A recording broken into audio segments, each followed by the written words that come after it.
orang tua harus bisa menyimpan rasa marahnya. Jadi pada waktu kita melakukan co-parenting itu harus benar-benar pakai akal sehat. Jadi co-parenting tidak mungkin bisa dilakukan dalam situasi yang masih sama-sama panas.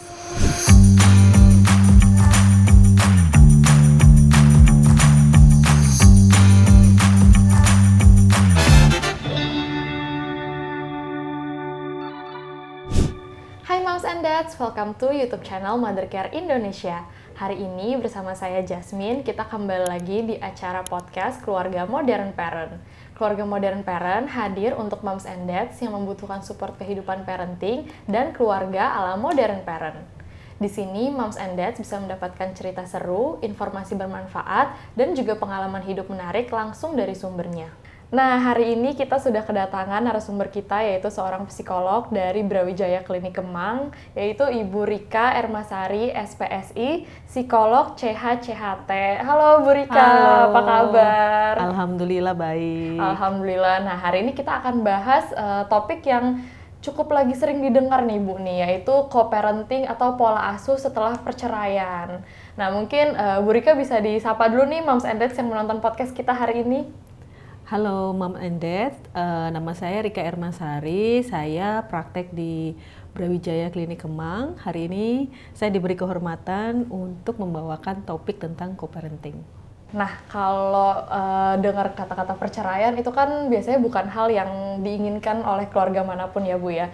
Cuma kan namanya keluarga, pasti kan ada aja masalahnya yang biasanya berujung mendorong pasangan suami istri untuk mengakhiri kehidupan rumah tangganya. Nah, setelah perceraian kan biasanya ada masalah lagi baru yang akan datang, biasanya yang udah punya anak nih Bu ya. Nah, kalau misalnya di Indonesia sendiri nih Bu, setelah perceraian terus membahas tentang hak asuh. Kalau di Indonesia sendiri itu seperti apa sih Bu? Baik, kalau di Indonesia sendiri hak asuh itu masih jatuh ke tangan ibu, karena ibu dianggap yang paling dekat dengan anak. Ini pasti terkait dengan budaya Indonesia bahwa untuk urusan rumah tangga anak itu biasanya seorang ibu yang take care semuanya itu. Jadi secara umum jatuhnya ke ibu sampai umur tertentu. Sampai umur tertentu ya itu macam-macam sih, ada yang 12 tahun, ada yang sampai 17 tahun gitu ya. Tapi rata-rata pada saat anak sudah bisa memutuskan dia mau ikut siapa, nah pada saat itulah dia bisa memutuskan. Oke. Kecuali si ibu dalam kondisi tidak sehat, misalnya sakit atau apa, kemudian si ibu juga memiliki masalah sehingga masuk penjara misalnya gitu, itu juga anak nggak akan jatuh ke ibu. Jadi pengecualiannya adalah di situ.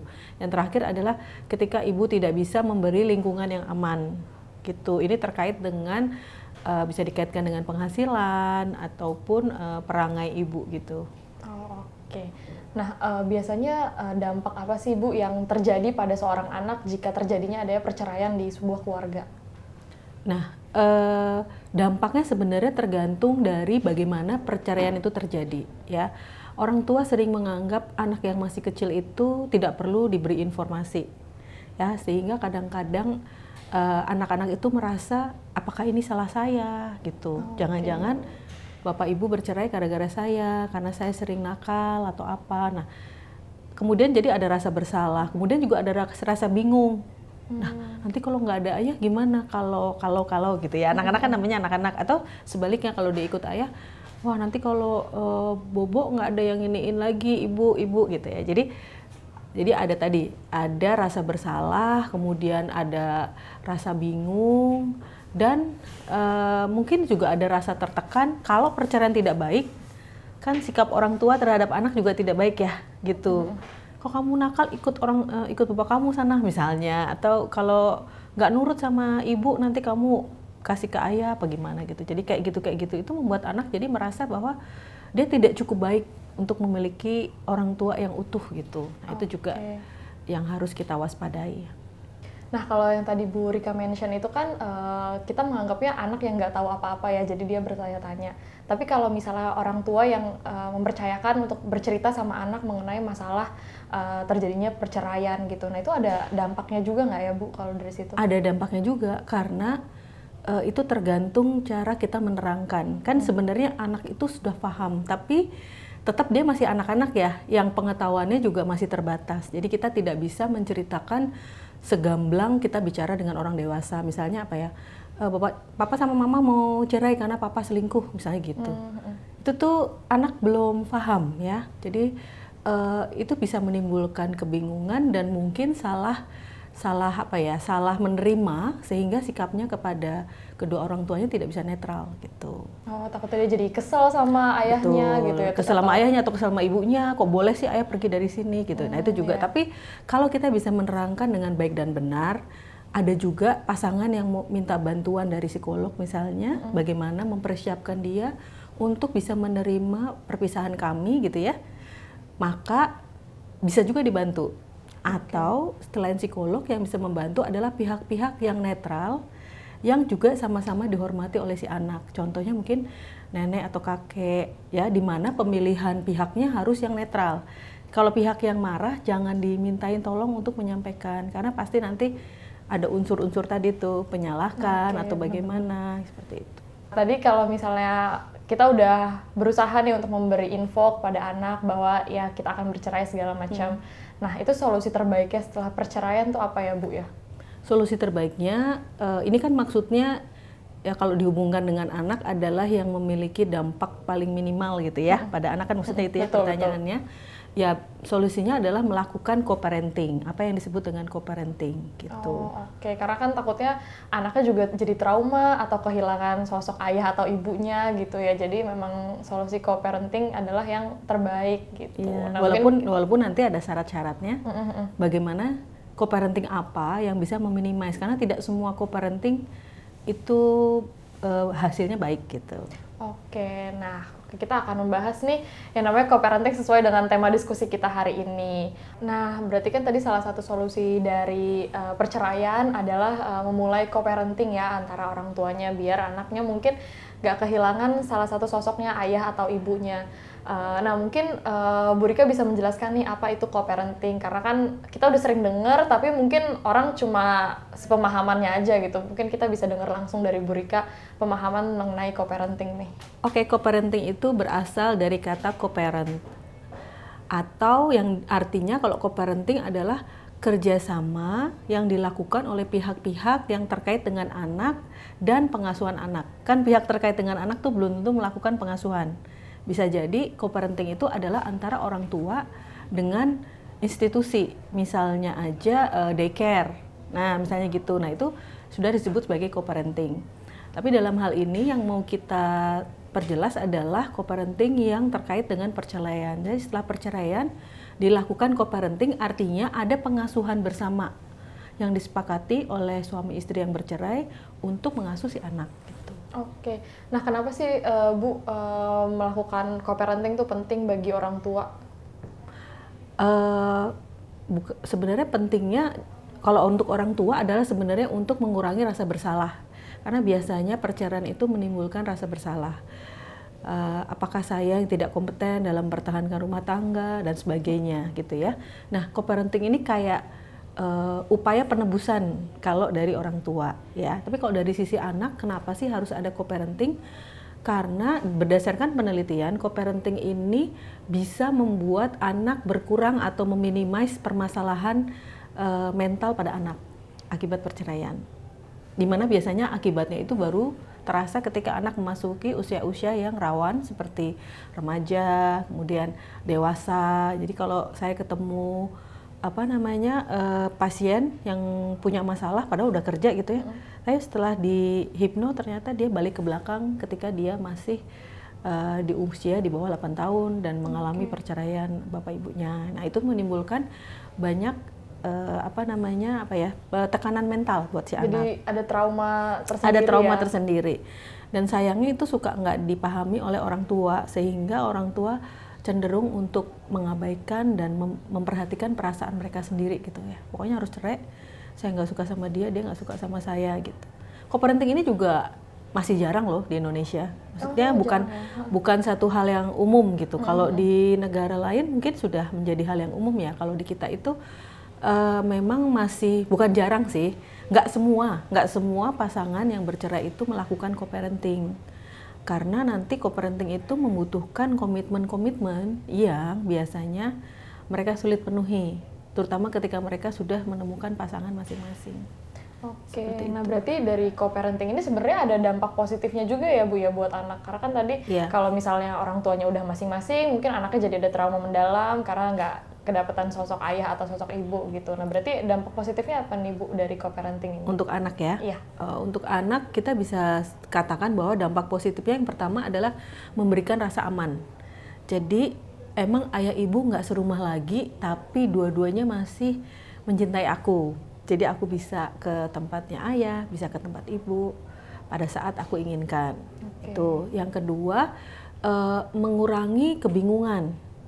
Kalau co-parenting itu dijalankan dengan baik dan benar, artinya disepakati pola disiplin apa yang diterapkan. Ini harus sama ya. Maksudnya tidak bisa dua belah pihak itu berbeda gitu. Kalau di rumah bapaknya dimanjain, diajak belanja, terus kalau di rumah ibunya sering dimarahin atau apa, itu tetap tidak akan berdampak. Tapi kalau kita disepakati nih satu pendidikan disiplin, misalnya yang terkait pendidikan aja kita beliinnya, misalnya gitu ya. Kapanpun dia minta buku, minta apa tuh pasti dibeliin sama gitu ya.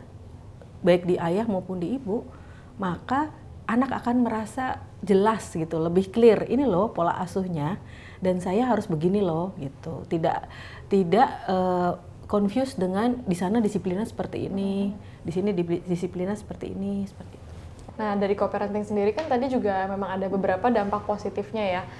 Berarti seperti apa sih Bu mekanisme yang baik dalam menjalankan co-parenting? Apakah orang tuanya harus berkomitmen, kita harus bikin pola asuhnya yang sama ya, mau lagi di rumah kamu atau di rumah aku harus seperti ini. Nah, itu yang baik itu seperti apa ya Bu ya? Yang pertama, perceraian itu paling banyak disertai dengan rasa marah. Nih, misalnya ibu marah sama bapak, suaminya gitu ya, atau bapaknya marah sama ibunya gitu ya. Apalagi kalau misalnya perceraiannya kurang baik. Tapi kalau co-parenting yang bisa menghasilkan tadi sikap-sikap aman pada anak adalah yang pertama, orang tua harus bisa menyimpan rasa marahnya. Jadi peranan Anda sebagai orang tua itu sangat penting, sehingga kita sebagai orang yang lebih dewasa dari anak dituntut untuk bisa mengendalikan rasa marah. Jadi pada waktu kita melakukan co-parenting itu harus benar-benar pakai akal sehat. Nah makanya jika perceraiannya berlangsung dengan tidak baik, kita harus menunggu dulu untuk adem dulu. Jadi jangan langsung juga, nggak bisa juga gitu ya, adem dulu, diri kita udah lebih adem, mungkin kita perlu konsul ke psikolog atau kemana untuk mencari ketenangan atau melakukan kegiatan-kegiatan apa, yoga atau apa yang bisa menenangkan diri. Lalu ketika itu sudah tidak terlalu emosional, baru dilakukan co-parenting. Jadi yang pertama harus bisa menahan emosi negatif. Kemudian yang kedua harus bisa memiliki pola pengasuhan yang sama. Jadi berkomit. Ya, jadi disingkirin tuh egonya masing-masing. Ya udah kita sepakat ya, kita akan mendidik dengan cara seperti ini. Itu disepakatin. Yang ketiga, jangan melibatkan anak atau membuat anak memilih. Karena sejelek apapun itu bapaknya, sejelek apapun itu ibunya. Jadi nggak fair kalau dia yang harus milih. Kayak misalnya kita nanya, mungkin sederhana ya, di rumah papa tadi gimana? Gak senang kan kamu? Enakan di rumah mama kan? Enakan bareng mama kan? Nah, hal-hal itu akan menimbulkan efek atau dampak pada anak. Kalau si anak itu katakanlah dekat dengan ayahnya, walaupun dia ikut ibunya, itu akan membuat tidak nyaman. Karena dia juga mengalami itu. Di rumah ayahnya dia nyaman-nyaman aja, bahkan dia merasa ayahnya lebih perhatian setelah bercerai. Jadi kalau kita melakukan co-parenting, kita nggak boleh tuh. Gitu. Nggak boleh menjelekan satu sama lain gitu. Upayakan anak tidak dimasukkan ke lingkaran masalah. Ya kan toh sudah diambil keputusan untuk bercerai ya, berarti tidak ada lagi yang bisa dijelek-jelekan lagi ya, sudah berpisah, disepakati ya begitu gitu. Terus yang paling penting juga adalah menjelaskan kepada anak. Jadi ikut sertakan anak di dalam kita melakukan co-parenting. Jadi papa sama mama emang sudah tidak bersama lagi, tidak serumah, tapi kita akan melakukan ini sama kamu gitu. Kita akan melakukan ini, kamu nanti tiap weekend ikut papa misalnya gitu, atau seperti apa yang disepakati. Yang terakhir, yang paling penting adalah kita harus bersikap fleksibel. namanya dua-duanya sibuk gitu ya, kadang-kadang waktunya harus ke tempat ayahnya, kebetulan ayahnya tugas keluar kota misalnya gitu. Nah, sebagai pasangan yang melakukan co-parenting, kita harus bersikap lebih bijaksana ya, dan lebih santai, lebih fleksibel. Kalau dia nggak bisa ya udah, kamu sama mama aja. Cara kita menyampaikan ke anak juga gitu. Jadi tuh kan papamu ingkar janji lagi misalnya gitu, itu nggak oke ya. Tapi terus kita bisa sampaikan, ya udah sama mama aja yuk, kamu mau melakukan apa, kita main bareng yuk, atau kita nonton bareng yuk, atau apa. Jadi anak akan merasa lebih terhibur. Nanti minggu depan deh sama ayahnya lebih lama, sehari misalnya gitu, kamu bisa sama ayah. Jadi kita apa ya, lebih fleksibel lah. Kalau kita fleksibel, anak-anak juga kan ngelihatnya enak gitu. Iya, betul. Mungkin bisa diawali dari ya memaafkan keadaan juga kali ya. Jadi pertama tadi mungkin harus konsul dulu ke psikolog, terus habis itu ya memang dari orang tuanya sendiri pun udah harus menerima keadaan kalau memang harus berpisah. Jadi anaknya pun juga melihatnya kayak, oh memang orang tua saya lebih happy dengan jalan yang mereka ambil gitu kali ya Bu ya. Betul. Oke, nah untuk memulai co-parenting nih Bu nih, apa aja sih yang harus diperhatikan? Yaitu tadi yang harus diperhatikan adalah pertama, perasaan si orang tua itu sendiri yang bercerai. Apakah tadi sudah memaafkan, sudah menjadi lebih baik? Ini kan mau co-parenting ya. Jadi co-parenting tidak mungkin bisa dilakukan dalam situasi yang masih sama-sama panas gitu. Jadi itu harus dipersiapkan. Mempersiapkan sendiri, kalau suami biasanya bersikap sangat rasional. Jadi enggak lah, dia menenggelamkan diri ke kesibukan atau apa, beranggapan bahwa dia nggak ada masalah emosional kok dengan perpisahan ini gitu ya. Tapi itu akan mempengaruhi kesiapannya dia melakukan co-parenting gitu. Karena kan berpisah itu berarti melepaskan hak sebagai suami istri, bukan sebagai orang tua. Jadi ya dia harus tetap bisa bijaksana kalau menyikapi misalnya ada yang mendekati istrinya, atau istrinya udah punya teman dekat lain, atau dia sendiri udah punya teman dekat lain. Nah ini memang yang harus dipersiapkan dalam melakukan co-parenting itu tadi. Oke, soalnya nggak ada yang mantan orang tua ya Bu ya. Ya, kalau mantan betul. istri, mantan suami ada. Mungkin ada gitu. Kalau mantan orang tua enggak, karena jadi orang tua ya seumur hidup ya Bu ya. Nah tadi kan itu lebih ke persiapan dari sisi orang tuanya ya. Dia harus healing untuk dirinya dulu sendiri. Nanti kalau misalnya untuk persiapan dari sisi anaknya gimana nih Bu nih? Mungkin dari awal membantu anak melalui masa sulit pas perceraian, nah itu apa yang harus dilakukan Ibu? Yang pertama itu tadi saya bilang, tolong sampaikan dengan baik dan benar apa yang terjadi. Jadi baik dan benar itu bukan berarti harus sesungguhnya ya, maksudnya sebatas yang anak bisa pahami gitu. Bahwa ini sudah tidak serumah lagi, tapi akan melakukan co-parenting. Jadi disepakati juga, misalnya kayak kita ada dua option nih. Kalau kamu maunya kapan kamu bersama dengan papa, misalnya si ibu bilang gitu, atau kapan mau sama mama. Kalau si anak itu bilang kalau dia mau setengah-setengah gitu ya, saya maunya setengah-setengah. Ini buat anak yang udah lebih besar ya pasti ya. Nah saya mau setengah-setengah sampai Rabu di rumah mama, nanti selebihnya di rumah papa dan sebagainya. Nah kita harus bisa menyikapi itu dengan bijaksana. Jadi anak diajak bicara dengan kapasitas yang dia pahami. Itu yang pertama. Yang kedua, jelaskan juga apa yang harus dikerjakan oleh anak. Jadi misalnya kayak, jadi nanti setiap hari Selasa, Mami akan siapin nih koper kamu boleh pilih mainan mana yang mau dibawa, kamu boleh pilih supaya nanti kalau kamu kangen sama mainan kamu atau kamu kangen sama Mami, kamu bisa mainan ini atau baca ini gitu kan. Tiap malam dia dibacain ibunya misalnya tidur gitu kan, bisa jadi kangen ya udah bawa buku yang kamu mau dibacain sama ayah nanti gitu. Jadi kayak mekanisme seperti apa sih yang kamu harus lakukan. Kalau anak clear, maka tidak akan ada masalah selebihnya. Yang nggak clear adalah membuat anak menjadi ragu-ragu. Boleh nggak ya sama Mami? Boleh nggak ya? Nanti Mami nangis nggak ya? Gitu. Karena anak, apalagi anak laki ya, biasanya sangat dekat dengan ibunya. Nah itu dia lebih sensitif gitu. Jadi akhirnya dia jadi anak yang nggak berani speak up gitu. Setelah dia ya udahlah diam aja lah, ikut aja lah. Disuruh bawa yang itu ya boleh aja, daripada Mami nangis gitu. Yes, betul. Oke, nah tadi kan udah mungkin cukup menjawab kali ya mengenai tips-tips untuk persiapan dari sisi orang tua dan sisi anak nih.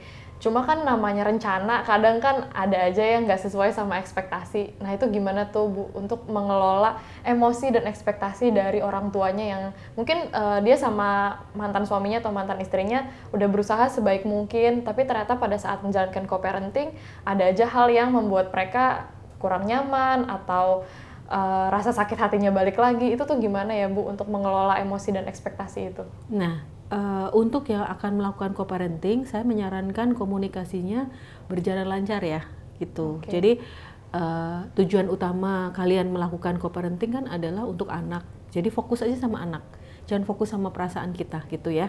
Nah, kalau emang sudah mau melakukan co-parenting, kemudian bagaimana cara kita mengelola emosi? Kalau kita fokus kepada anak, mudah-mudahan emosi kita juga bisa terkendali. Tapi jikalau misalnya ada hal-hal yang tidak berkenan, contohnya apa ya? Misalnya ibu tidak memperbolehkan anak minum es krim. Tapi pas lagi di rumah ayahnya dia minum es krim, istilahnya ayahnya juga nggak tega, anaknya pengen banget gitu ya. Nah, itu harus dikomunikasikan. Jika ada kesadaran dari pihak-pihak yang sedang melakukan pengasuhan, harus disampaikan. Misalnya kayak, maaf ya, saya tahu dia nggak boleh makan es krim, tapi tadi dia kepengen banget. Sekali ini aja saya beliin, gitu. Misalnya gitu. Jadi ada penjelasan seperti itu, maka pihak yang lain tidak akan berburuk prasangka dan dia bisa menerima. Oke, jadi juga di antara pasangan tersebut nggak ada rahasia-rahasiaan juga untuk mengurus anak. Betul. Gitu kali ya. Jadi benar-benar memang emosi, egonya harus dihilangkan, harus self healing dulu gitu kali ya Bu ya. Iya, Sama mungkin kalau misalnya salah satunya udah punya pasangan lagi, nah itu tuh gimana ya cara menyikapinya gitu Bu? Pertama ya coba dikomunikasikan dulu gitu. Saya ada teman deket nih, dia suka datang waktu weekend, jadi nanti tolong si anak dikasih tahu dulu. Misalnya kalau anak deket sama ibunya, si ibu tuh bisa bantu ngasih tahu gitu loh. Nanti ada temen papi ya di sana, namanya tante ini misalnya gitu ya. Nah kamu yang ini ya, kamu yang manis ya. Nanti nggak apa-apa kalau kamu butuh apa-apa bilang aja sama tante itu misalnya. Jadi kayak kita menunjukkan bahwa that's fine, that's okay gitu. Maka anak akan oke juga. Nah berarti kapan kita menentukan kalau misalnya co-parenting tuh bukan situasi yang terbaik untuk kita ambil gitu Bu? Ya makanya tadi saya bilang tolong cek dulu diri Anda semua sendiri gitu ya, pasangan gitu maksudnya. Apakah sudah siap atau belum? Karena itu tadi, kalau tidak siap itu akan menambah buruk gitu ya. Kalau siap, mudah-mudahan bisa meminimalisir perasaan si anak gitu. Jadi kapan? Nggak ada waktu yang sama sih buat semua orang. Tapi yang ada adalah mungkin perlu dicek kesiapan dari para orang tua, para pihak sendiri untuk melakukan co-parenting itu. Artinya kalau misalnya si bapak belum siap ya, mungkin karena dia juga tidak banyak di rumah, tapi harus di luar negeri, ini bukan hanya perasaan juga sih, maka sementara tidak bisa dilakukan co-parenting. Jadi nggak bisa dipaksakan, nggak bisa dipaksakan. Setiap orang berbeda-beda. Ada yang setelah perceraian bisa langsung, ada yang setelah perceraian tunggu 1 tahun baru bisa langsung, ada yang 3 bulan, ada yang 6 bulan, tergantung situasi dan kondisinya. Terutama di rumah tangga yang pembagian perannya itu tradisional gitu. Saya kan gitu nih, ayah nyari uang, ibu di rumah aja ngasuh anak gitu misalnya. Nah itu biasanya pola co-parentingnya agak lama untuk diterapkan karena kayak si ayah itu juga nggak biasa gitu loh sama si anak gitu, nggak biasa quality time sama anak, dan anak juga nggak mau gitu. Nah itu kan nggak bisa dipaksa. Kalau anak bilang nggak mau pada saat kita mau bilang mau co-parenting, sebaiknya tidak dipaksa. Sampai kapan? Sampai dia merasa siap dan mau melakukan itu. Oke, menarik banget ya bahasan kita hari ini. Nah mungkin terakhir nih untuk dari Bu Rika, ada pesan nggak sih untuk orang tua yang baru mau menjalankan co-parenting? Ya pesan saya adalah tadi yang pertama, tujuan Anda adalah anak. Jadi tolong fokus kepada anak. Kalau memang tidak dimungkinkan melakukan co-parenting, jangan lakukan. Karena itu akan menambah kebingungan si anak.